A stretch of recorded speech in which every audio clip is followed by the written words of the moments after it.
Hello, and welcome to Central Booking, where writers and readers are the authority. I'm your host, John Valeri. Today on Central Booking, the delightful Louise Willder, who's every bit as fascinating and fun as her first book. If you're a reader, a writer, or a wordsmith, or if you simply enjoy getting the inside story on how books are packaged and presented, I personally guarantee that you will love Louise's Blurb Your Enthusiasm, an A to Z of literary persuasion. From covers and content to titles and trivia, you'll find it all within the pages of this charmingly clever book. If you need more persuasion than that, though I can't imagine why you would, believe me when I tell you that Louise knows what she's talking about. She's been a copywriter at Penguin Books for 25 years and has written an estimated 5,000 blurbs to help sell readers like you and me on titles both classic and contemporary. Blurb Your Enthusiasm is already out in the UK and makes its debut in America this October. New York Times bestselling author Benjamin Dreyer called the book truly delightful, noting that anyone who revels in reading will find real enchantment here. I couldn't have had more fun. Further, bookworm author Lucy Mangan christened it the bookiest book about books you'll ever read, while the Daily Mail called it a little marvel, consummately brilliant. Now, prepare to be both entertained and enlightened as we delve between the lines of Blurb Your Enthusiasm with the author herself, Louise Willder. Hi, everybody. Welcome back to Central Booking. I am so excited today to be traveling overseas to the UK to be speaking to Louise Willder, who is the author of Blurb Your Enthusiasm. This is the arc. I'm going to hold up. It's a fun little picture that I printed so people can get a better idea of what the cover actually looks like, even though I think that there's going to be a blurb right there. Maybe we'll talk about that later. But Louise is not only the author of this wonderful book, but she is a 25-year veteran of the publishing industry. So excited to have you here. Thank you for joining me on this little show. Oh, well, thank you for having me. I'm really excited to be here. Thank you. It's my pleasure. And I have to say, as I've told you before we started recording, I absolutely loved your book. People know me as like the mystery man, but I read far beyond that. I just tend to talk about that the most, but I love a good story. And I am a sucker for a book about books, reading, and or writing. And yours kind of encompasses all three. So it was winning all the way around for me. And I made the mistake of picking it up when I had things to do and nothing got done, but I had a heck of a time with your book. So thank you for that. And I did mention that, you are in the UK and I am here in America. So people who hear blurbing might have, different ideas of what that is, because it has a different connotation where you are versus where I am. So I'm going to ask you this. When I say blurbing, you think what in the UK? Yeah, that's absolutely right. I think, blurbing in the US is to get an advanced endorsement or review from another author, whereas in the UK, to blurb is to write a piece of descriptive copy about the book that goes on the book. So I guess in the US you would call it the jacket copy. Is that right? I think that's correct. It's so funny. I never thought about it that much until I picked up your book, and thinking in the American sense, I'm like, wow, how can anybody write a whole book about blurbing? And then I realized that's not there's, really there's so much potential for confusion, isn't there? But it's so great, and it makes you think how different things are. But I wanted to ask you too, so you have been doing this for some 25 years, which, did you start when you were 10? Come on. But I think it's been estimated that you thought on it and have come up with something like 5,000 blurbs, which is a ton. So you were a copywriter at Penguin Books. You've been doing that for a long time. So I wanted to ask you what actually brought you to that role, because it's a very unique job to have. And then how has doing that sort of changed your relationship with words? Because I know that you've always loved them, but now you actually work with them. That's really interesting. I have spent half of my life in publishing, which is quite a scary thought, really. So it's 25 years, and I worked it out. I thought, I've probably written, like 200 blurbs a year. Oh God, that makes it 5,000, which just seems crazy. So I mean, it was really my first proper job in publishing. I actually started in a different department of Penguin, where I'm in the UK, in children's books, doing publicity, and pretty soon realized it just wasn't really for me, but I loved writing press releases. That was like the thing I really enjoyed. And so because of that, I was lucky enough to get a job in what we actually called the blurbs department. I love that. I know, which sadly doesn't exist anymore. But at the time, it was an entire department just dedicating to writing what you call jacket copy across the whole of the Penguin list in the UK.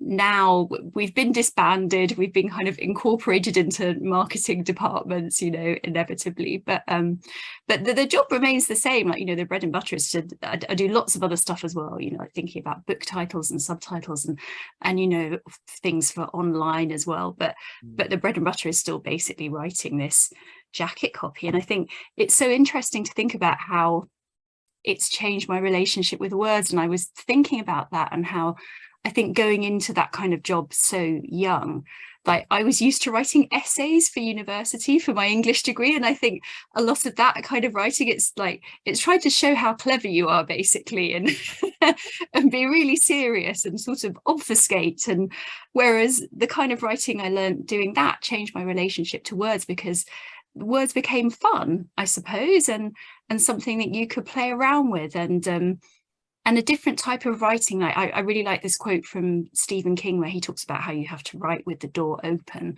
And so you're writing for other people, you're writing to get your message across really clearly for other people, not to show off how much you know, but to please your audience, I suppose. So it made me think about writing for an audience, and also it made me think about words that I see around me all the time. I guess I'm quite obsessed now with, you know, like words I might see on a poster for a movie, or, you know, even on some packaging, or the description of the Netflix movie and things like that. So I think I'm kind of, you know, embedded in words now.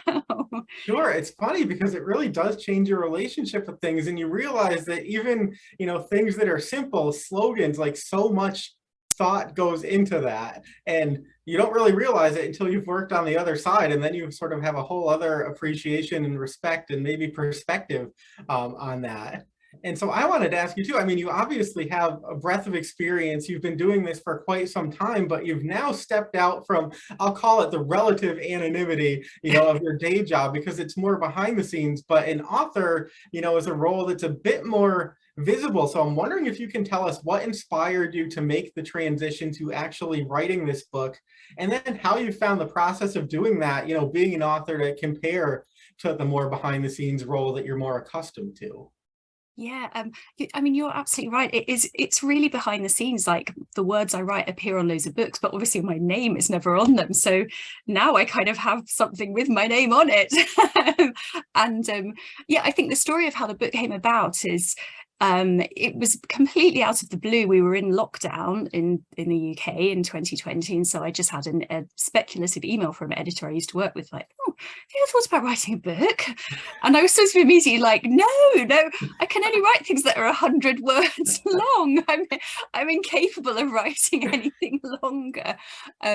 But you know, we chatted, she persuaded me, and it got me thinking, well, you know, you should write about the things that you know. That's what everybody says. And so suddenly I had all this stuff to write about. It was amazing. And I kind of managed to go from writing small to writing big, I suppose, which it turned out I really enjoyed.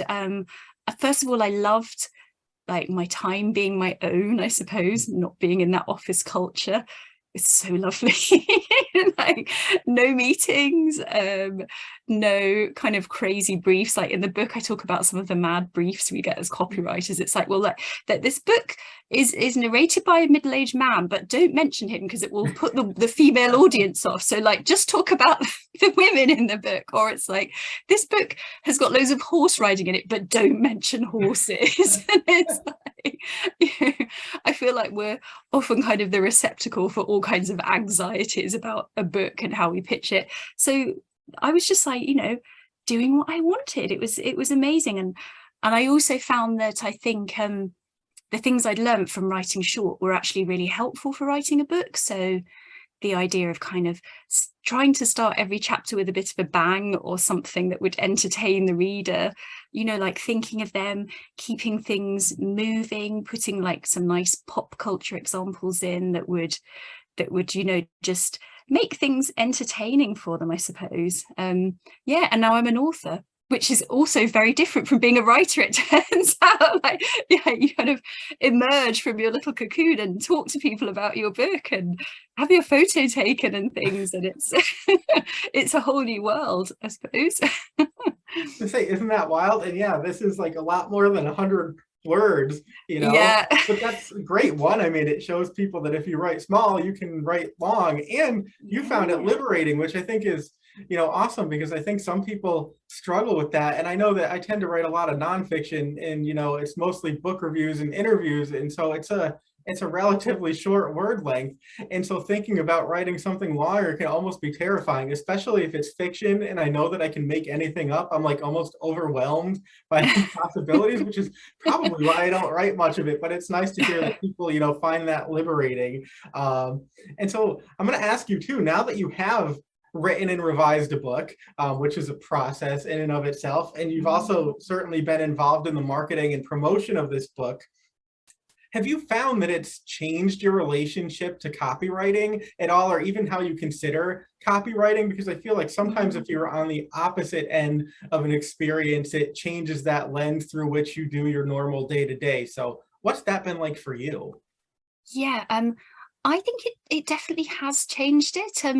I think because I suppose a lot of the time I feel now when I'm just doing my day job, I'm sort of thinking like, oh God, I've got to follow all the rules and the advice that I gave in my own book. So like, I've got to cut that adjective out, or I've got to try and, you know, cut this quote so it sounds a bit more emotional, or, you know, as there's one that I write about, you know, gender bias, and like, oh God, is the way I'm describing this female character in this blurb, is it a bit sexist? You know, like I feel like I'm kind of constantly checking myself. And I think the other way that it's changed the way I work a bit is that it's made me even more sympathetic towards the authors I deal with. Like I don't actually, like, a lot of the authors I write blurbs for are kind of dead because I write about classics. So it's like, but sometimes, you know, authors can get really, you know, what I would have said in the past, oh, they've been really picky about the words they want on the cover, and now I understand. I think, God, no, you know, it's like, it's your baby coming out into the world, and it really matters. Like I was thinking about, you know, a friend of mine has dealt with Donna Tartt over her books for quite some time, and for The Secret History, she has rejected every single attempt he's made to rewrite her blurb. You know, they've tried to change the cover design. She's like, no, this is what I absolutely want. And then, you know, a more extreme example, you had, I think it was last year, the author Jeanette Winterson, the British author, famously burned her own books on social media because she really hated the blurbs, which I think, you know, is quite funny, and it was sort of like a gift for my book as well. But at the same time, it's, you know, that it's an extreme example of someone thinking, no, like, leave my book alone. And I think it's helped me understand that a little better. Yeah, it's interesting because you're right. You know, you sort of equated it to a baby, and it is, I guess, sort of like taking a baby and handing the baby off to someone else. Yeah. And being like, this is mine, but, you know, name it. And how would you describe it? So true. It's so interesting. And I wanted to ask you too, about the collaborative process, because, you know, books are packaging, and it's words, it's images, it all comes together in one way or another. But I'm wondering, you know, what was your role in that process? How collaborative was it, and how much say or sway did you have or did you not have in the packaging of your own book? It's so interesting, and I found it really different because where I work, obviously Penguin, it's a huge publisher, and so a lot of the time, like, A, the authors are either dead, or B, like, you know, they're often presented with something. It's kind of like, yeah, this is what we're doing, and they don't really have much say. So I was really surprised that my publisher, who are publishing my book in the UK, who are Oneworld, who are a small independent publisher, the process was really collaborative. And I was like, God, you're showing me loads of different cover designs, and I get to choose the one I like the best. I can't believe this. It was such a fun and fascinating process. Like, guess you've seen, like, you know, my final cover had a really cute little mouse on it, and yeah, there's, look, and I've got the finished book here as well, actually. Look. Oh, that's beautiful. And there is that quote there in the corner. There is a quote, yeah. So yeah, they showed me all these different designs, like, and some of them were kind of made up of little bits of old blurbs from old books, and they look really nice, but I felt they looked a bit too academic, and that, you know, the little mouse would appeal to a much broader market. And so they actually listened to what I said, and it was amazing. And like with the cover itself, you know, the copy that went on it and the quotes and how we cut the quotes down and things, I had input in all of that as well. So it was actually a really great, enjoyable process. I'm so glad to hear that, because, you know, not everybody has that experience. No, not at all. It's also nice to know that, you know, they were able to realize and sort of respect your experience, because obviously, you know a few things about the packaging of books. In your book, I mean, I love the cover. This is the art, so it's a bit different, but it's fun, it's fresh, and I feel like it really is representative of this book, because, as you said, you know, it's not stuffy, it's not academic, there's a lot of information in it, but it's really presented in a fun way. And just to expand on what you were saying, you know, you just held up sort of the final version of your book, a finished copy. Can you talk a bit about the packaging as a whole, what speaks to you about it, and why you think it really does work to represent what's written inside those pretty covers? Yeah, of course. Actually, I'll lift it up again, because we just got finished copies in recently, so you can see it's a nice hardback, just with a little quote on the front, and then on the back there wasn't much room for copy, so the actual blurb, as in the UK sense, was quite short, and then I had some other lovely blurbs in the US sense from some authors. So I think, well, I guess the whole of my book is about, like, should you judge a book by its cover? And obviously I think you should. And so I think very much that the cover and everything you see on the outside of the book is as important as what you see on the inside. And I suppose you could use my book, hopefully, as an example of, you know, every element kind of interacting to send various signals to the reader, like, you know, hopefully the title, it's a bit of a pun, it might make them think they're going to have a good time, whereas the subtitle is an A to Z of literary persuasion, and so perhaps that makes you think I'm going to get a bit more crunchy information here as well. And then obviously you've got the little mouse. I think I read somewhere for my book that, you know, animal designs can really help with sales. Like, I have no idea if this is true, but, you know, it's right off the shelf, you know. And again with the back, you know, there was a lot of collaboration over that, and so we deliberately chose quotes that would emphasize the light-hearted qualities of the book that you talk about, you know, like getting this information across, but in a, you know, hopefully a fun and enjoyable way. So I hope that does come across in the package. Oh, absolutely. And, you know, I'm thinking that's like one of those books that's going to look really, really nice on your bookshelf. And I also feel like every Christmas I have a handful of really close friends who are, you know, as crazy for words and books and reading as I am. And I've already decided that this is the book that they're all getting this year, because it's absolutely perfect. So if any of you are watching, just either pretend you didn't hear that or pretend you're not one of my close friends. You know, I guess you look surprised when you get it.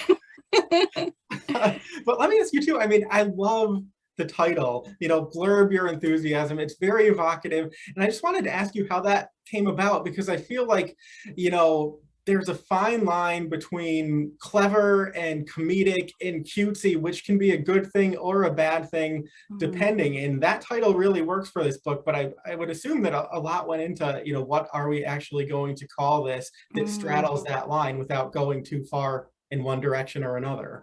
Yeah, it's such a balance, isn't it? I think it's interesting that you say that, because I'm probably not like giving anything away, but this book had loads of other titles before I had this one. I initially called it Cover Stories, which I thought was quite nice, but then I spoke to quite a few people I know in the publishing industry, and they were like, no, it's just forgettable. Like, you know, you need something really fun. Like there's this book that did really well in the UK called It Eats, Shoots and Leaves. And I'm not sure if it was a thing in the US, and it's all about punctuation, you know, like where you place that comma can make such a difference. And so they're like, no, you need something else. And I could lie and say that I came up with the title myself, but unfortunately I didn't. It was a really good friend who I used to work with in publishing. And I was just like, you know, I think I need a pun. Like, you know, what pun can you think of with blurb in it? And I just got a text one night and saw it and was like, yes, this is it. And, you know, as you say, hopefully it might make people think of, you know, a famous comedy show, and just think that they might have a bit of a laugh when they read this. But again, you don't want to be too silly, do you? It's tricky. Like, you know, I guess you want something that's true to what's inside the book, because a title can just get too gimmicky. And I think, you know, I start the book by talking about titles and the kind of messages that they send.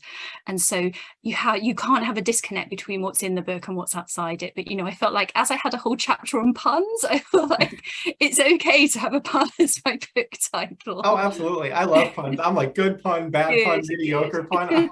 I like all of them. But no, I mean, it's great. And I think it really shows, you know, what actually goes into the packaging and selling of a book, because a lot of times as readers, we don't think about the amount of attention to detail, you know, and sort of the painstaking process that goes into bringing words, you know, to life. And then you read a book like yours and the light goes on and you're like, oh my gosh, like this is not a simple thing. It's gone through a whole process. And so I'm going to ask you, you mentioned a little bit earlier, you know, about the structure of the book. So it is an A to Z guide. There's that alphabetical structure. It's also broken, I believe, into 5 parts. So I'm wondering if you can just break that down a bit for us. Tell us about the structure of the book and how you think that enhances the reading experience for those who are going to pick it up and have a really good time. You will have a really good time, I promise. Yeah, I hope it does. I think, yeah, it's the A to Z really just came about as a way of initially just kind of getting all my ideas down, because the more I thought about this, the more I thought, well, blurbs lead you off in so many different directions. Like, you know, I talk about, obviously, you know, the craft of writing, but there's stuff in there about advertising, about, you know, gender bias, as I've mentioned. There's stuff about the science of persuasion. I talk a lot about movies and storytelling, lots of things kind of out in the world, cultural differences between, you know, the US and the UK. And so we said, well, why don't you start it as an A to Z, like, and just get everything down? And that's literally what the first draft was. Like, everything was from A to Z. It was just kind of like a big splat of my thoughts, and which I think a lot of people say the first draft often is. And then for the second draft, it was really interesting, because in one point in the book I talk about the shape of blurbs, like, you know, not the shape on the page, but, you know, that as in the figurative shape. So, you know, like, you can have a triangle which starts from a small detail and moves out to a bigger theme, or you can have an hourglass which kind of starts with a big idea, goes in, goes out. And so Cecilia, my editor, said, well, let's make this an hourglass. Like, let's kind of use those, stick with that A to Z, but then put those into different sections. So we start big with, you know, like what draws you to a book, and the, you know, the theme of literary history. Then we hone in on writing rules and different genres of books. And then we kind of broaden out again at the end, and we talk about blurbs in the wider world. So that's how it came about, as, you know, initially, you know, just a practical thing, and then hopefully, you know, a conscious sort of decision, I guess. Sure. No, it's so much fun. And the presentation is great. And I love that there are so many examples. Like you talked about the shape of blurbs. You can actually see, you know, different examples of that from blurbs that exist in the real world. And again, it's one of those things that you don't necessarily appreciate until someone actually points it out to you. And then you rethink on that and you say, wow, my mind has sort of exploded. And I love too that, you know, you just sort of off the cuff thought, well, A to Z, that's a way to organize my thoughts. And I think that when you're, you know, endeavoring to write a book, particularly if you haven't done one before, that's probably a good way to start, is to just have some practical way to narrow and hone in on those ideas. So that was probably a really, really smart thing to do. And I want to ask you about your research process too, because I know that obviously, you know, you have a vast knowledge from working within the industry, but you write a book like this, and then I bet you find yourself doing research research and talking to colleagues to sort of flesh things out. I'm wondering if, one, you wouldn't mind talking about that research process, and then two, if you can tell us a bit about the footnotes, because your footnotes are fabulous. Like, I have to say, I love them, and I usually don't like footnotes because I feel like a lot of times they break up the reading experience. And they kind of, take away the momentum. And yours, I felt, almost had the opposite effect. Like, I don't think I've ever had so much fun with footnotes in my life. So can you talk about those two things? One, your research, and then two, how you incorporated your footnotes so brilliantly. Right. Well, I'm so glad you love the footnotes. It never happened, but it did.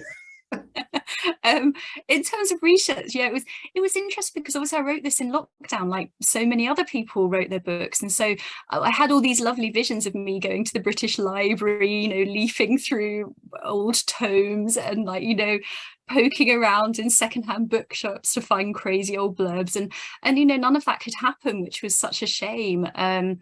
But at the same time, I just discovered, thanks to the magic of the internet, that I could go down all these crazy historical and literary byways and just found out all sorts of things, like when the first blurb was written and how you could actually trace them back to before you even had book covers with, like the title page of old books kind of acting as a blurb.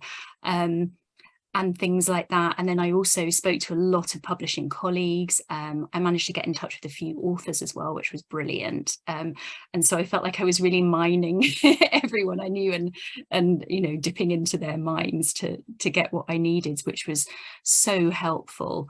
And I spoke to a lot of copywriting colleagues I have as well, as I think I mentioned, and I felt like it was quite therapeutic for them. They kind of offloaded all of their awful experiences. So yeah, I found it was actually great to just look at all this crazy old stuff. And I think one of the best things I discovered was, the amount of terrible covers and blurbs that there have been for Jane Austen's books over the years.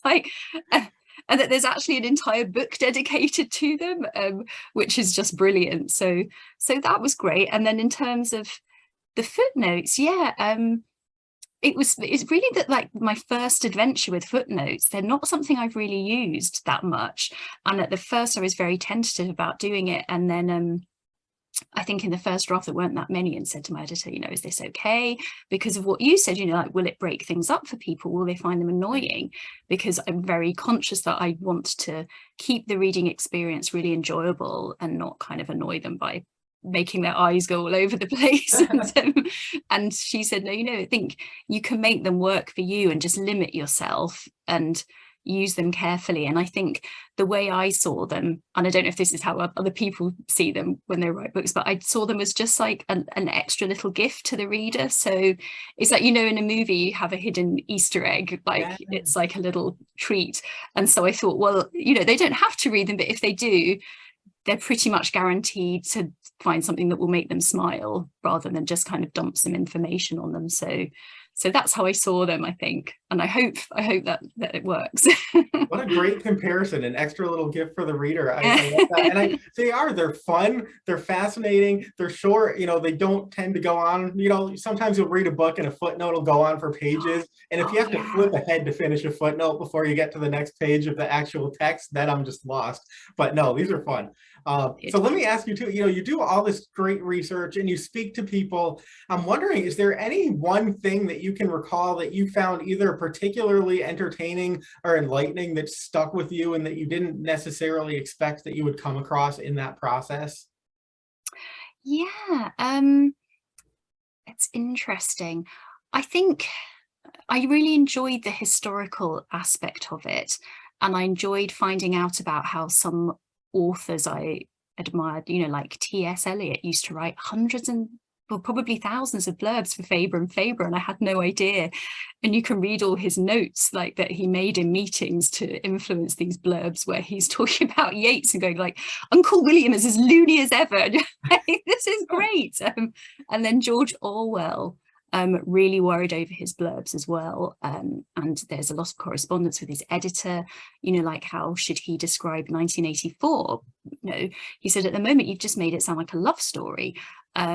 And obviously he realized, because, you know, it's a kind of science fiction, speculative fiction, whatever, he had to kind of world build like you do with a science fiction book. So he starts by talking about Oceania and you know, the state that the world is in. And so I think it's really interesting to think, well, he was thinking about how to pitch his book, you know, someone you consider being like some kind of literary icon. He still had his eye on the market as well. And I love that.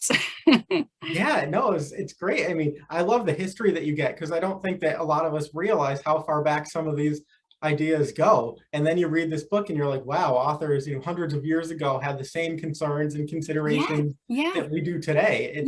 Yeah, like in the 15th century, they were kind of like, you know, I want some really good, basically saying I want some really good quotes, or, you know, the US equivalent blurbs from people I know to put on my book, you know, even though there wasn't a cover at the time, they would sort of put things at the beginning of the book. And so it acted in the same way, I guess.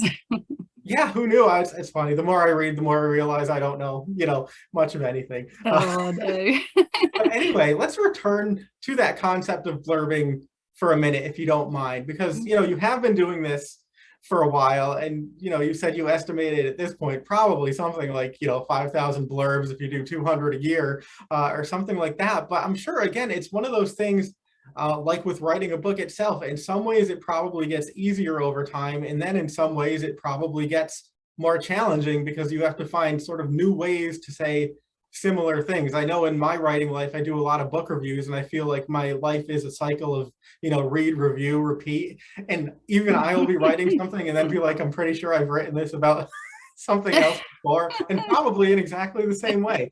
So can you tell me about, you know, the challenges that you face when writing fresh copy after so many books in so many years, and then how you face that challenge and continue to bring sort of enthusiasm and ingenuity to it? I love your idea of it being easier and harder at the same time. I just think that's so true. But I think in the sense it's easier because I think, you know, I think I say in the book, you know, it's not an art, it's a craft, and you learn it and you learn the formulas that you have. And so, you know, in that sense, it becomes easier. But at the same time, it is harder because you just don't want to fall back on all those cliches, like, you know, all those adjectives that you see describing books, you know, like haunting, searing, dazzling, luminous. Oh God, I just can't do this. And so I think I have particular techniques. I don't know if it's the same for everyone, but things that I try and do every time. I do read the whole book whenever I can. I mean, I will admit, if it's kind of like 1,000-page history, I probably won't. I'll read the, you know, the introduction and a few bits and pieces. But if it's fiction, I will definitely read the whole book, because I absolutely want to know what happens all the way up until the end. But then I kind of put it to one side and I try and pretend to myself that I haven't read it, if that makes sense, and put myself in the shoes of someone who has not read this book, and think, how do I make a connection with them? You know, how do I create some kind of emotion with what I'm saying? You know, like, you need a good hook, I think, at the beginning to try and make people feel things, you know, whether it's intrigued or scared or, you know, comforted or clever or something. And I also go back to what I've learned from the book, as in the sense of like the author's voice. I think a lot of what you're doing with copywriting rather than writing is you're sort of a ventriloquist, like you're kind of mimicking someone else's voice and you want to get their tone down on the page. And I also go to the book for kind of concrete details and examples that I can use to just bring it to life and paint a picture. Like it was George Orwell said that, you know, he was very concerned with what he called pictures and sensations. And I think that's really true. Like, a vivid image, a kind of concrete image, or a fact, if it's non-fiction, can do so much more work than saying something is groundbreaking or, you know, unputdownable or, you know, whatever.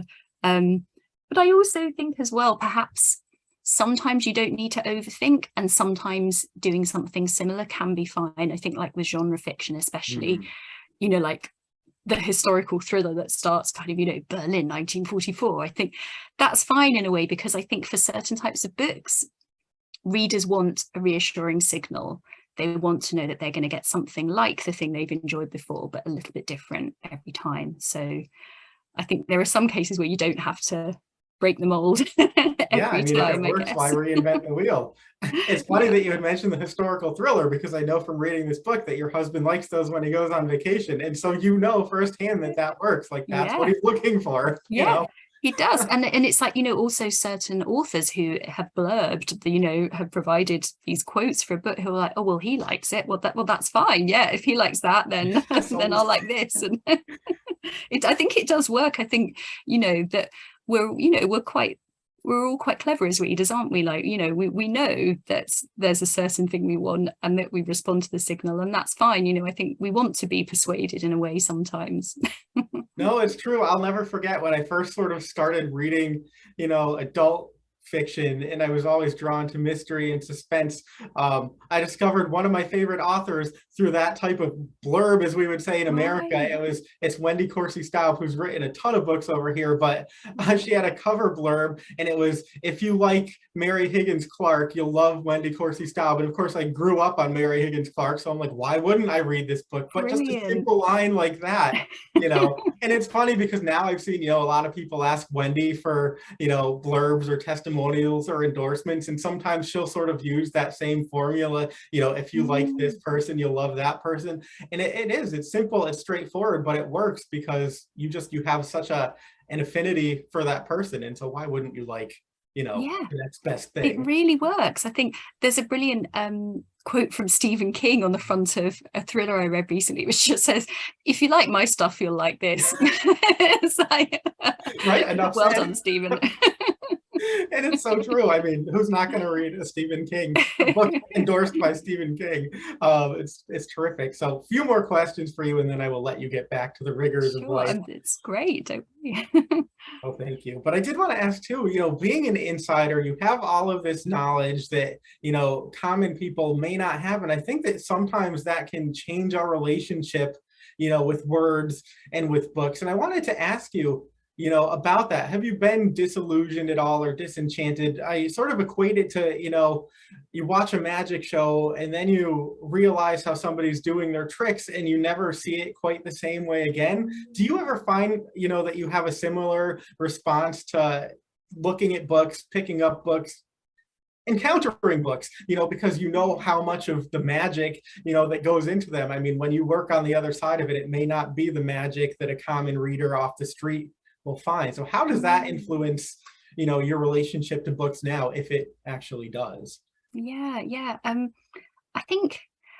I suppose there are two things. I think if you work in publishing, from speaking to people I've worked with over the years, like, I think you probably have a bit less respect for the physical book, because you're just like, you see what happens to them basically.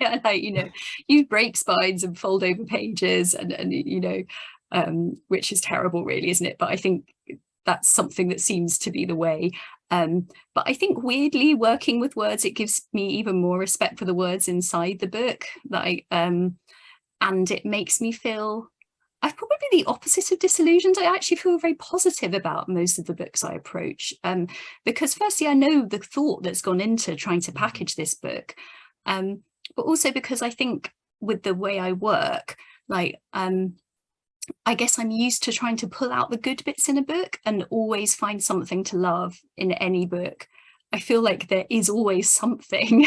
It's like there's one writer who compared, doing a blurb to like introducing someone at a party. You kind of like you concentrate on the good bits rather than saying, oh, like they're a bit saggy, like they go on a bit, a bit rambly.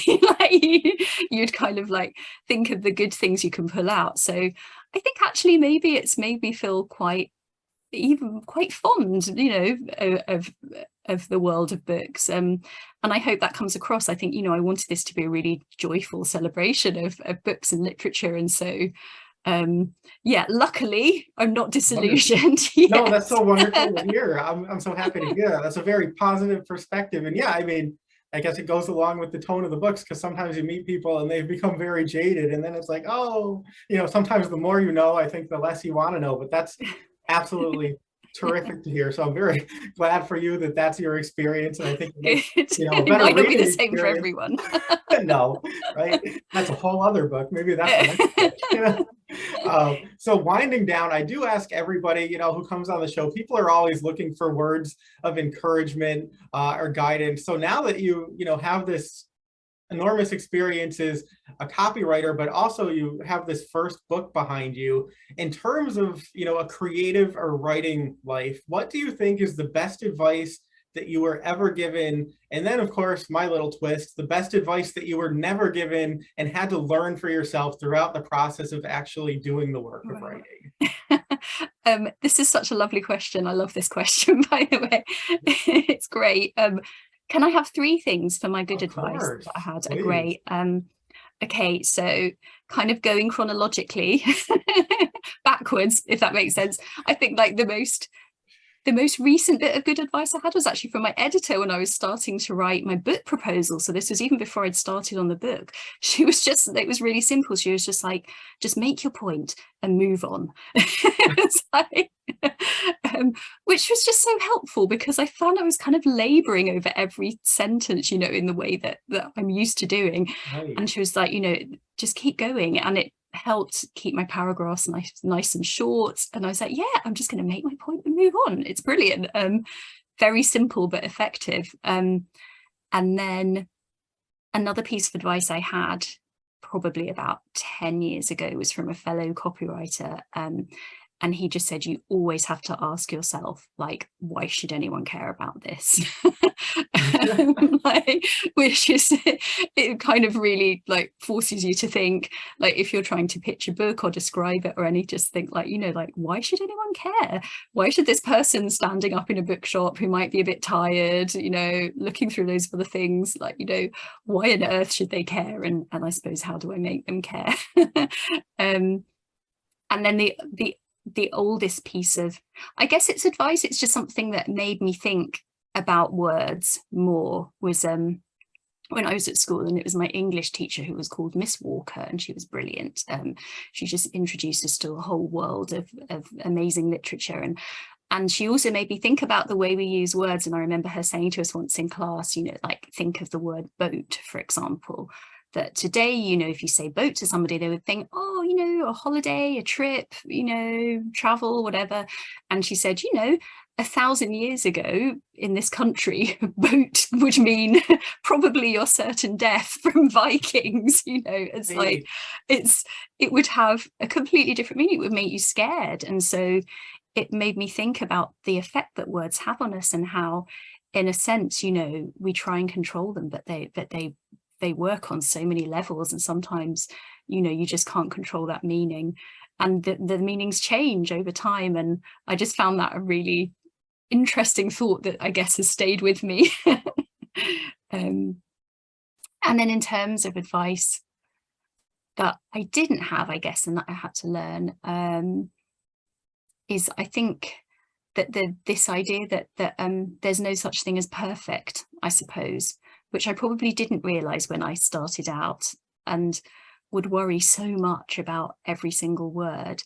And then you realize that, well, it's never going to be perfect. If you wrote the best line ever for this book, then what happens with the next one, And I think to prove this point that there's no such thing as, like the best blurb for something, I got 6 copywriters I knew to write a blurb for my book, so it doesn't appear in the advanced copy that you got, but it appears in the final thing because it was added in quite late as an appendix.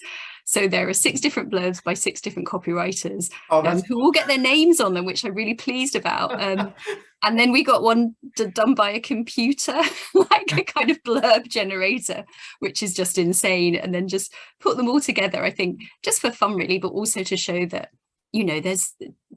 there's no such thing as a correct blurb, just like there's no such thing as a correct book, I guess.